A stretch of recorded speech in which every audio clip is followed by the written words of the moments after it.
La llamaban la gorda inútil de la alta sociedad, pero cuando su propio padre la entregó a un guerrero apache como castigo, nadie imaginó que encontraría el amor más puro que había existido jamás. En los salones dorados de la mansión Vázquez de Coronado, donde los candelabros de cristal reflejaban la opulencia de una de las familias más poderosas de México en 1847, vivía Ximena, una joven de 24 años, cuyo nombre contrastaba cruelmente con la de Ximena que llenaba sus días. Su figura robusta, sus mejillas redondas y sus ojos color miel habían sido motivo de vergüenza familiar desde que cumplió los 15 años y no logró conseguir pretendiente alguno en su presentación en sociedad. «Mira cómo se atiborra de dulces otra vez», susurraba su madre, doña Guadalupe, mientras observaba a Ximena desde el balcón de mármol que daba al jardín principal. Una señorita de su posición debería tener más autocontrol. Las palabras caían como gotas de veneno sobre el corazón ya herido de la joven, quien había aprendido a encontrar consuelo en los libros de su abuela y en los dulces que le robaba a la despensa cuando nadie la veía.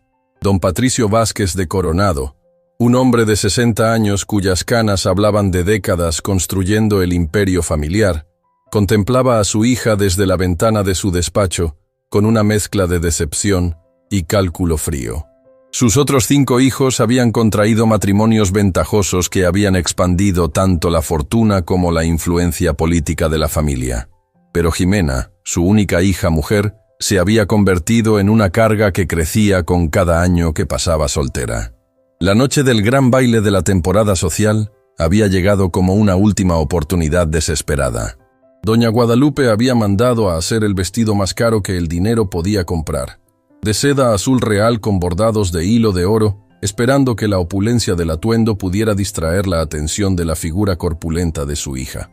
Pero cuando Ximena descendió por la escalinata de mármol hacia el salón principal, los murmullos y las miradas de lástima fueron como dagas clavándose en su alma. «¿Quién va a querer bailar con semejante ballena?», había murmurado el joven conde de Salvatierra, sin molestarse en bajar la voz.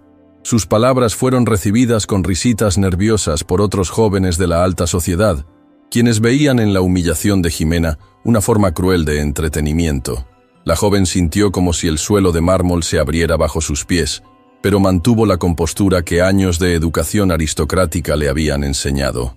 Durante toda la velada, Ximena permaneció sentada junto a las matronas mayores, observando cómo otras jóvenes de su edad danzaban elegantemente con pretendientes que jamás se acercarían a ella. Su abanico de nácar temblaba ligeramente en sus manos, mientras trataba de mantener una sonrisa digna, pero por dentro se desmoronaba pieza por pieza. Cuando el baile terminó y la familia regresó a casa en su carruaje dorado, el silencio fue más elocuente que cualquier reproche. Al día siguiente, don Patricio convocó a su hija a su despacho. Las paredes forradas de libros de leyes y mapas de sus extensas propiedades fueron testigos mudos de la conversación que cambiaría para siempre el destino de Ximena. El hombre se paseaba de un lado a otro, su bastón de caoba golpeando rítmicamente contra el suelo de madera mientras buscaba las palabras apropiadas para expresar su frustración. «Ximena», comenzó finalmente, sin mirarla a los ojos, «tienes 24 años. A tu edad, tu madre ya había dado a luz a 3 hijos y consolidado alianzas que beneficiaron enormemente a esta familia. Pero tú…» se detuvo, gesticulando vagamente hacia ella. «Tú has resultado ser una inversión fallida, una vergüenza para el apellido Vázquez de Coronado». Las palabras golpearon a Ximena como martillazos. Había escuchado variaciones de ese discurso durante años, pero nunca expresado con tanta crudeza. Sus manos se cerraron en puños sobre su regazo mientras luchaba por mantener la compostura. «He decidido», continuó su padre, «que es hora de encontrar una solución definitiva a tu situación. Mañana llega un prisionero apache al fuerte militar, un guerrero capturado durante las últimas escaramuzas en la frontera». Don Patricio se detuvo frente a su escritorio de caoba, tomando un documento oficial entre sus manos. «Las autoridades han accedido a mi propuesta. Serás entregada a este salvaje como su compañera. Así al menos servirás para algo útil, mantener controlado a un prisionero peligroso». El mundo de Ximena se tambaleó. Durante unos segundos creyó haber escuchado mal. «¿Padre?», murmuró con voz temblorosa. ¿Está hablando en serio? Completamente en serio, respondió él con frialdad glacial. Ya no puedo seguir manteniendo a una hija que no aporta nada a esta familia. Al menos de esta manera, tu existencia tendrá algún propósito. Evitarás que tengamos que ejecutar al Apache, y tú finalmente tendrás un marido, aunque sea un salvaje. Jimena se puso de pie lentamente, sintiendo como si estuviera flotando fuera de su propio cuerpo. ¿Me está vendiendo a un prisionero de guerra?, preguntó, su voz apenas un susurro. Te estoy dando una oportunidad de ser útil por primera vez en tu vida, replicó don Patricio sin un ápice de compasión. El Apache se llama Tlacaelel. Mañana serás trasladada al territorio que le han asignado como reserva. Considera esto como tu matrimonio arreglado, solo que con alguien de tu nivel. Esa noche, mientras empacaba sus pocas pertenencias personales en un baúl de cuero, Jimena lloró por primera vez en años. Pero entre las lágrimas de dolor y humillación, comenzó a germinar algo inesperado, una extraña sensación de liberación. Por primera vez en su vida, estaría lejos de las miradas de desprecio, de los comentarios crueles, de la constante sensación de ser una decepción viviente. Al amanecer siguiente, cuando el carruaje se alejó de la mansión familiar llevándosela hacia lo desconocido, Jimena no miró atrás. No sabía que se dirigía hacia el encuentro que transformaría su vida de maneras que jamás habría imaginado posible. El territorio apache se extendía bajo el sol implacable como una tierra olvidada por Dios, donde las rocas rojas contrastaban con el cielo azul intenso, y el viento llevaba historias de libertad y resistencia. Tlacaelel había sido llevado a este lugar no como castigo, sino como parte de un experimento del gobierno mexicano. Establecer reservas donde los guerreros capturados pudieran vivir en paz controlada, en lugar de ser ejecutados. El experimento incluía proporcionarles esposas mexicanas para civilizarlos y crear descendencia mezclada que fuera más fácil de controlar. Cuando el carruaje polvoriento se detuvo frente a la cabaña de adobe que sería su nuevo hogar, Jimena descendió con las piernas temblorosas y el corazón latiendo como un tambor de guerra. El aire del desierto era diferente a todo lo que había conocido, seco, caliente, cargado de una energía salvaje que la hizo sentir extrañamente viva. Sus faldas de seda, tan apropiadas para los salones de la ciudad, se veían ridículamente fuera de lugar en este paisaje árido. Tlacaelel emergió de la sombra de la cabaña como una aparición surgida de las leyendas. Era un hombre de 30 años, alto y fuerte, con piel bronceada por el sol del desierto y cabello negro que le caía hasta los hombros. Sus ojos oscuros tenían la profundidad de quien ha visto tanto la gloria como la tragedia, y cuando posó su mirada en Jimena, ella sintió como si estuviera siendo evaluada por un juez que veía más allá de las apariencias superficiales. ¿Esta es la mujer que me envían?, preguntó en español claro, pero con acento marcado, dirigiéndose al capitán que había escoltado a Jimena.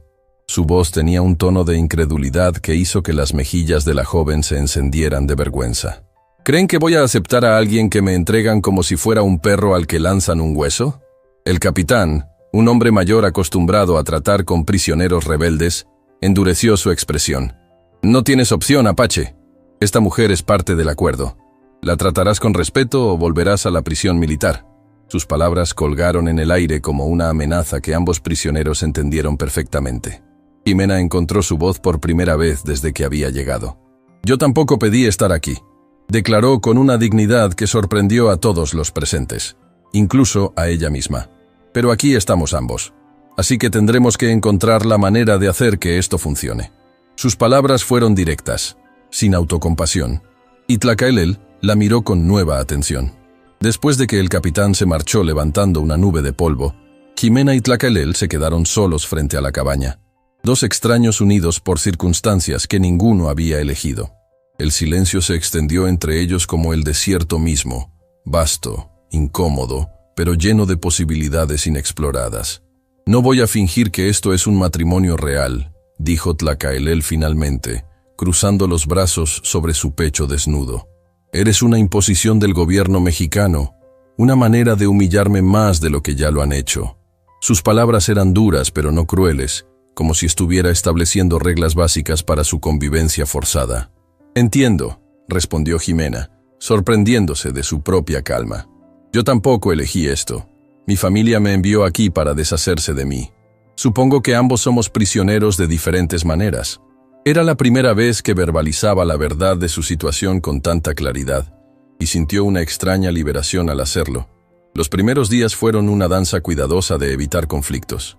Tlacaelel salía temprano para cazar y trabajar en los pequeños cultivos que había establecido, mientras Jimena se quedaba en la cabaña, explorando su nuevo hogar y tratando de adaptarse a una vida completamente diferente a todo lo que había conocido. La cabaña era simple, pero funcional. 2 habitaciones separadas, una cocina con hogar de piedra y muebles hechos a mano que mostraban la habilidad artesanal del guerrero. Fue cuando Jimena encontró las hierbas medicinales, secándose en la cocina, que descubrió el primer punto de conexión con su compañero forzado. Reconoció inmediatamente varias plantas que su abuela le había enseñado a identificar en los jardines de la mansión familiar.